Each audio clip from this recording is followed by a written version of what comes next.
क्या आपने कभी सोचा है अगर देश के प्रधानमंत्री पर ही सबसे बड़ा हमला हो जाए और वो भी ऐसा जो गाली या बम से नहीं बल्कि साजिश से किया गया हो। आज हम आपको दिखाने जा रहे हैं एक ऐसी कहानी जिसने सत्ता के सबसे ऊंचे पद को हिला दिया। ये कोई फिल्म नहीं है, ऑपरेशन ब्लैक फाइल्स ये एक असली साजिश, एक छुपा मिशन और एक ऐसा राज जो देश के नींव तक हिला देता है। 23 जुलाई रात के 2 बजे राजधानी दिल्ली की सबसे सुरक्षित जगह प्रधानमंत्री निवास के पास अचानक एक इमरजेंसी कॉल आती है। पीएम हाउस में बम होने की आशंका है। देश की सबसे मजबूत सुरक्षा एजेंसी एनर्जी अलर्ट पर आ जाती है। पर असली कहानी यहाँ से शुरू होती है। ये कोई आम बम की धमकी नहीं थी, ये एक साजिश थी सत्ता के सबसे ऊंचे पद को हिलाने की। यह कहानी है एक गुप्त मिशन की जो देश के सबसे भरोसेमंद नेता को ही संदिग्ध बना देता है। 4 दिन पहले सीबीआई के वरिष्ठ अफसर राघव मेहरा की मौत हो जाती है अचानक। पोस्टमार्टम रिपोर्ट कहती है हार्ट अटैक, लेकिन राघव की बेटी ने रिकॉर्डिंग दी। पापा ने कहा था अगर मैं मरा तो समझना कि ये हादसा नहीं है। उसी रात एक गुमनाम कॉल, प्रधानमंत्री तक साजिश पहुंच चुकी है, लेकिन साजिश शुरू हुई ये कोई नहीं जानता। राघव एक मिशन पर था, एक ऐसा केस जो दबा दिया गया था। Case operation black files. CBI की नई टीम बनती है, लीड कर रहे हैं आरव शर्मा, एक तेज तर्रार अफसर। जांच जैसे जैसे बढ़ती है कई हाई प्रोफाइल नाम सामने आते हैं।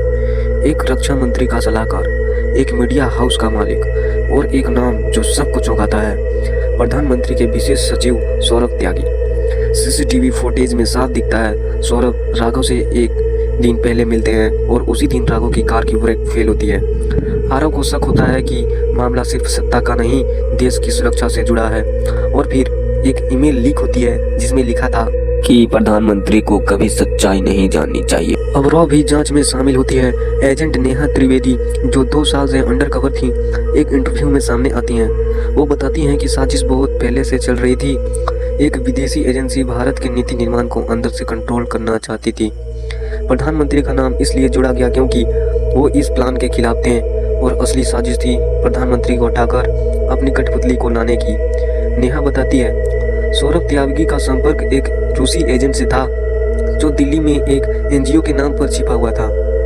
जब सबूत एकत्र होते हैं तो पता चलता है प्रधानमंत्री का निजी सुरक्षा अधिकारी रंजीत सिंह ही इस पूरे खेल का मास्टरमाइंड था।